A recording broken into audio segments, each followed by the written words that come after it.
बिस्मिल्लाहिर्रहमानिर्रहीम, अस्सलाम वालेकुम। ये आपका अपना डिजिटल प्लेटफॉर्म है। मैं तारिक मतीन हूँ। मुझे आज हुक्म मिला है कि मायूसी दिलों में घर ना कर जाए, इसीलिए इब्तिदा में हर बार मैं जब आपको सलाम करूँ, मुखातिब हूँ, तो वल्लाहु खैरुल माकिरीन ज़रूर कहूँ कि वो अपनी तदबीरें करते हैं और अल्लाह अपनी तदबीर करता है और अल्लाह सबसे बेहतर तदबीर फरमाने वाला है।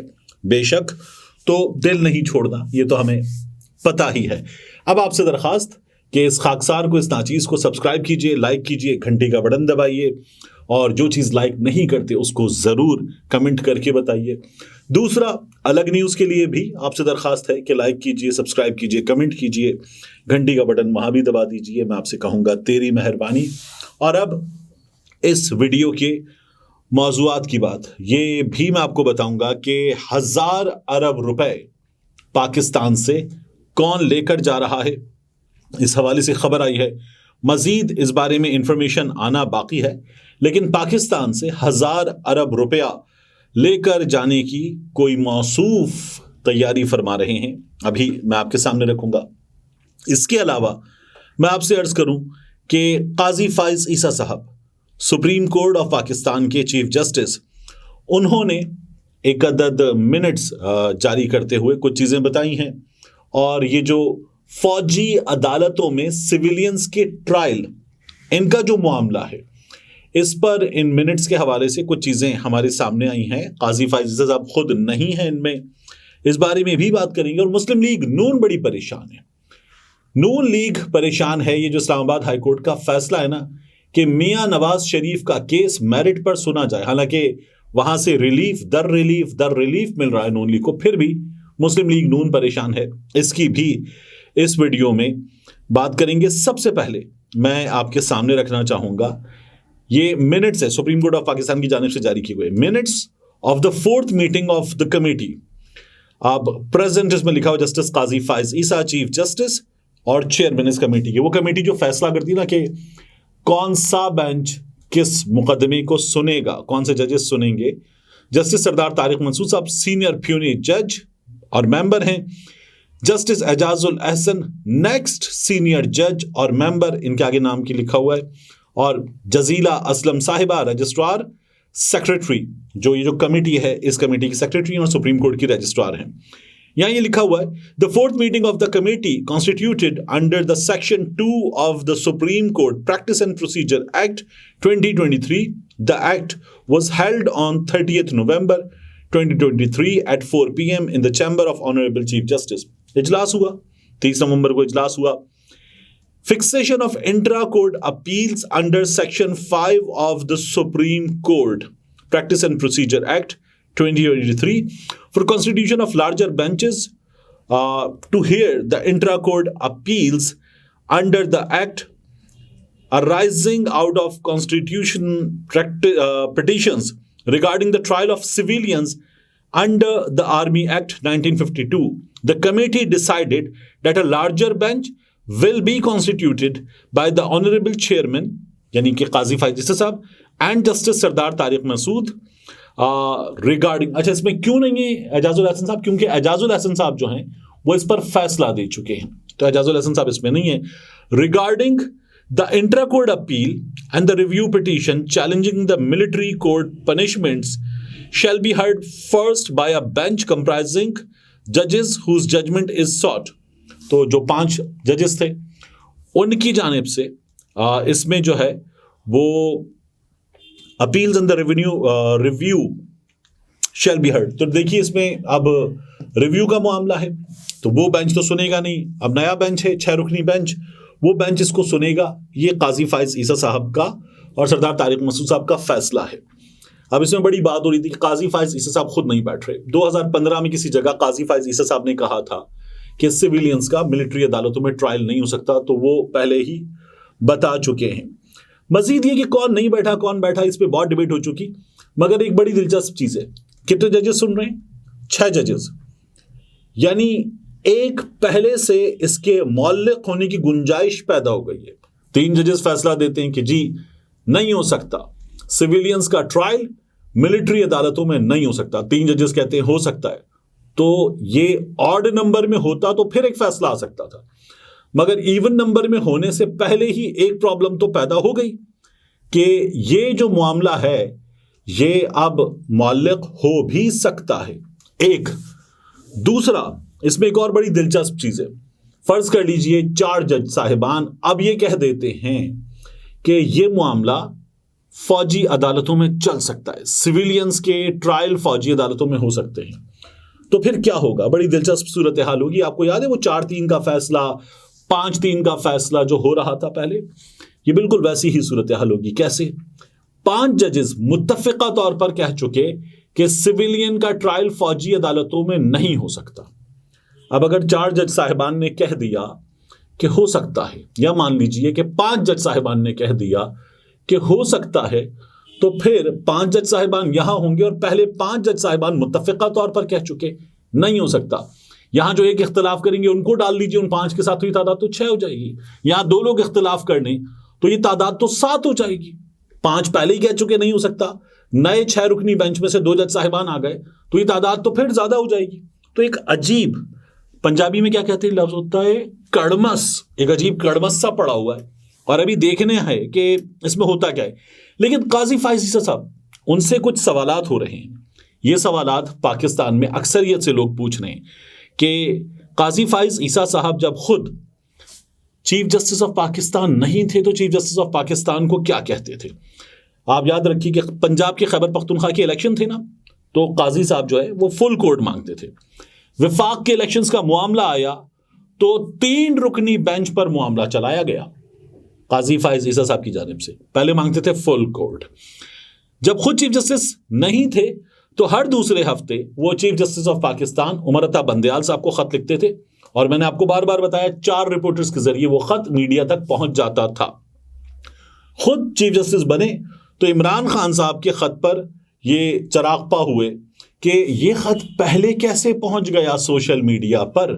आपके खत भी तो पहुंचते थे, सरीना ईसा साहिबा जो लिखती थी वो भी पहुंचता था, तो वो कैसे पहुंचता था। फिर जब चीफ जस्टिस नहीं थे तो मतीउल्लाह जान साहब 6 घंटे के लिए लापता हुए थे, उनके भी घर गए, असद तूर साहब के पास भी गए, अच्छी बात है। लेकिन अब ये जो सियासतदान कई कई दिन गायब होते हैं, लोग कई कई दिन गायब होते हैं, इसमें काजी फाइज ईसा साहब जो हैं न सिर्फ ये कि खामोश हैं बल्कि एतजाज हसन साहब ने एक पिटीशन दी, वो पिटीशन ही वापस कर दी गई। जब खुद चीफ जस्टिस के मनसब पर बराजमान नहीं थे तो रजिस्ट्रार ऑफिस के इख्तियारात पर वो एतराज उठाते थे कि ये कैसे काबिल समात होने ना होने का फैसला कर सकते हैं। लेकिन अब खुद चीफ जस्टिस हैं तो रजिस्ट्रार ऑफिस को पिटीशंस के नाकाबिल समात करार देने का फैसला करने का इख्तियार गालिबन दिया हुआ है उन्होंने, क्योंकि हो रहे हैं। अपने खिलाफ उनके रेफरेंस आया तो रेफरेंस के खिलाफ पिटीशन में उन्होंने फुल कोर्ट बनवाया। और देखिए आप, जब खुद चीफ हैं तो मज़ाहिर अली अकबर नकवी साहब, उनके खिलाफ रेफरेंस को 3 रुकनी हम ख्याल बेंच के सामने ये कहा जा रहा है लगा दिया गया। मज़ाहिर अली अकबर नकवी साहब के केस में तो एक और चीज़ हुई कि उन्होंने चैलेंज किया पहले शो कॉज को, दूसरे शो कॉज को, और लगी नहीं रही थी दरखास्त। 14 दिन वाली पाबंदी पता नहीं कहाँ चली गई, लेकिन ये भी चीफ जस्टिस साहब की अदालत से हुआ। जब ये खुद चीफ नहीं थे तो इन्होंने कहा कि मुकदमा पनामा का था, फैसला गैर मुतल्लिका इकामे का आया। खुद फैजाबाद धरने के मुकदमे में 2014 के धरने को वो लेकर आ गए थे, ताहिरुल कादरी पे बात कर रहे थे, इमरान खान पे बात कर रहे थे, और वो कह रहे थे कि 9 मई ना होता अगर फैजाबाद धरने के केस का फैसला हो जाता। इसमें 9 मई को भी ले आए थे। तो बड़ी हैरान कुन चीजें हैं। अब काजी फाइज साहब जो हैं उनसे सवालात हो रहे हैं और लोग मुसलसल सवालात कर रहे हैं। हमने बार बार ये बात उठाई, काजी फाइज ईसा साहब जो अदालत में बड़े बड़े मुकदमात छोड़कर क्या लिखा जाए क्या ना लिखा जाए, कैसे किया जाए कैसे ना किया जाए, इन चीज़ों को देख रहे हैं, ये भी हैरान कुन है। अब आ जाइए 1000 अरब रुपए वाले मामले की तरफ। तलत हुसैन साहब ने अपने ट्विटर पे खबर दी है। अच्छा, इसका मामला भी काजी फाइज ईसा साहब की अदालत से जुड़ा हुआ है, सुप्रीम कोर्ट से जुड़ा हुआ है, इस सेटअप से जुड़ा हुआ है, और मलिक रियाज के जो जो सहूलतकार हैं उन सब सहूलतकारों से जुड़ा हुआ है। तलत हुसैन साहब जो है वो ये कहते हैं कि रियाज से, अब जाहिर है कि कुछ लीगल मामलात होते हैं तो वो नाम पूरा नहीं लिखते, वो कहते हैं रियाज से 1000 अरब का मुतालबा है। मौसूफ अपने अकाउंट तुर्की शिफ्ट करवा रहे हैं। इन घरेलू सियासी और जमीनी झगड़ों ने पाकिस्तान को रगड़ कर रख दिया है। तलत हुसैन साहब ये कह रहे हैं। वैसे मलिक रियाज का ये जो मामला, ये भी दिलचस्प है। मलिक रियाज जो है, इमरान खान के केस में जो करप्शन हुई है उसमें एक जानिब फरीक है मलिक रियाज, ठीक है, ये जो इल्जाम है इसमें एक जानिब फरीक है मलिक रियाज, और यही मलिक रियाज अभी दुबई में मियां नवाज शरीफ साहब से इसहाक डार के घर में मुलाकात कर रहा था। एक जानिब इमरान खान ने डाका मारा है बकौल मियां नवाज शरीफ के, और यह डाका है 60 अरब रुपए का। दूसरी जानिब यही मलिक रियाज है। इस मलिक रियाज ने मियां नवाज शरीफ के बेटे की लंदन में जायदाद, वन हाइट पार्क आहो। एक जानिब मामला है इमरान खान मलिक रियाज ट्रस्ट बनी बुशरा बीवी, जो मरियम नवाज शरीफ साहिबा ने आज ही जलालपुर जट्टा में कहा ना पिंकी पीर ने दोबारा, हालांकि लोग कहते हैं कि जी नहीं, कैसी जबान इमरान खान बोलता है। और फिर मलिक रियाज का नाम ना नवाज शरीफ लेने की हिम्मत करते हैं, ना मरियम नवाज लेने की हिम्मत करती हैं, ना इनकी जमात के दीगर लोग। मीडिया तो करता ही नहीं है, वो तो शाहजेब खानजादा की भी आवाज बंद करवा दी थी जियो ने, तो नहीं बोलते। तो ये वाला मामला है। अब मलिक रियाज का मामला आया। देखिए, हमें इतनी बड़ी खबर है ना एक बड़े सहाफी की तरफ से कि 1000 अरब रुपए का मुतालबा है, और मलिक रियाज अपने हजारों अरब रुपए मुबैना तौर पर तुर्की शिफ्ट करवाने। तो हमें यकीनन शाहजेब खानजादा जैसा बड़ा एंकर, दीगर बड़े बड़े नाम, तमाम चीजें बताएंगे, बड़े बड़े चैनल बताएंगे। बहरिया टाउन का मालिक मलिक रियाज, सुप्रीम कोर्ट से झूठ बोलने वाला, 3000 एकड़ मजीद अराजी रखने वाला, वो अपने पैसे लेकर जा रहे हैं। यकीनन बताएगा हमारा मीडिया, कख भी नहीं बताता, हमारा मीडिया बताएगा। ये लोग मलिक रियाज के काने हैं, सबके सब मलिक रियाज के काने, इसलिए इनमें से कोई भी कुछ नहीं बोलेगा, क्योंकि मलिक रियाज जो है वो जितने इश्तिहारात देता है, बड़े बड़े स्लॉट्स देता है 15-15 मिनट के, कोई भी नहीं बोलेगा। अब आ जाइए नून लीग की परेशानी की जानिब। मियां नवाज शरीफ साहब, इस्लामाबाद हाई कोर्ट के सामने मामला था, और अल अजीजिया का मामला। मियां नवाज शरीफ के केस में क्या हो सकता था? रिमांड बैक होता और एहतसाब अदालत जाता, वहां पे दोबारा सुना जाता, बरियत हो जाती, बरियत ना होती। ये 3 ऑप्शंस थे। मियां नवाज शरीफ साहब की बरियत ना होती, मियां नवाज शरीफ साहब की बरियत हो जाती, केस रिमांड बैक हो जाता। इस्लामाबाद हाईकोर्ट ने 3 ऑप्शंस की बजाय चौथा ऑप्शन निकाल लिया। माहिरीन कहते हैं, वो कहते हैं चौथा ऑप्शन निकाला और कहा कि हम मेरिट पे सुनेंगे। इस्लामाबाद हाईकोर्ट इस केस को मेरिट पे सुनेगी, ये हमारे सामने आ गया। लेकिन अब इसके बाद नून लीग जो है वो बड़ी परेशान है। नून लीग वाले परेशान है कि कानूनी मुश्किलात जो है उनका सामना हो सकता है, और पार्टी के जो बड़े दिमाग हैं वो बड़े परेशान है कि मियां साहब का अब अगर ये मेरिट पे सुना जाएगा और केस चलेगा, ज्यादा परेशान होने की वैसे लोगों को जरूरत नहीं है, लेकिन फिर भी परेशान तो हैं। इस्लामाबाद हाईकोर्ट है, आमिर फारूक साहब मोहतरम, उनकी अदालत है, लेकिन नून लीग वाले परेशान हैं कि अगर मेरिट सुनने के बाद फैसला सामने आया तो मुस्लिम लीग नून के कायद का क्या बनेगा, ये लोग देख रहे हैं। अब मियां साहब को क्या बताया गया है कि मियां साहब अल अजीजिया रेफरेंस में आपकी सजा मुअत्तल है, लेकिन नाअहली आपकी बरकरार है।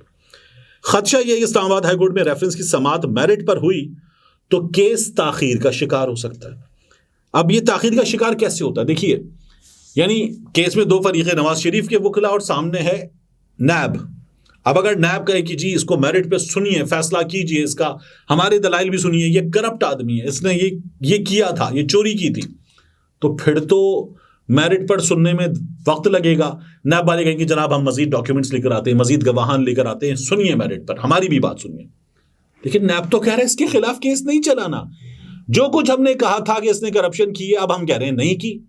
अरबों रुपए हमने इस कौम के लगा दिए, अब हम कह रहे हैं कि कुछ नहीं किया, तो इसके खिलाफ हमें केस नहीं चलाना। तो ये परेशानी नून लीग को है, और हैरान हूं मैं कि क्यों है। वहां नैब है या सामने जज साहिबान हैं। मियां नवाज शरीफ साहब को तो ऐसे ऐसे डोमिनोज होता है ना, 30 मिनट्स नहीं तो फ्री स्पीडी, तो वही मियां साहब को स्पीडी रिलीफ मिल रहा है। नवाज शरीफ साहब को यह भी बताया गया कि इलेक्शन शेड्यूल के मुताबिक कागजात नामजदगी जमा करवाए जाने से कबल बरियत होने का अदालती हुक्मनामा जरूरी है, लेकिन रेफरेंस से बरियत का मामला बावजूद तवील हुआ तो कागजात नामजदगी के हवाले से मुख्तलिफ कानूनी पेचीदगियों का सामना हो सकता है। सजा खत्म करवाए बगैर या बरियत से पहले कागजात नामजदगी जमा करवाए गए तो वो चैलेंज हो जाएंगे। नून लीग इस बारे में भी परेशान है। हालांकि नून लीग को परेशान होने की जरूरत नहीं है। मुझे तो ये डर है कि किसी रोज मियां नवाज शरीफ से हमारे मुल्क का सिस्टम पूछ लेगा, मेरे बाबू ने थाना था या? किसी रोज मियां नवाज शरीफ से हमारे मुल्क का सिस्टम पूछ लेगा, इन्ना पाला गुड्डा, इन्ना पाला बेबी।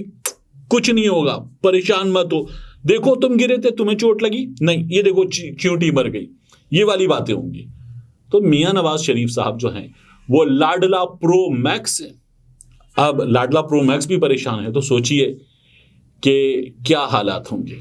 मिलते हैं इंशाल्लाह आपसे अगली वीडियो में।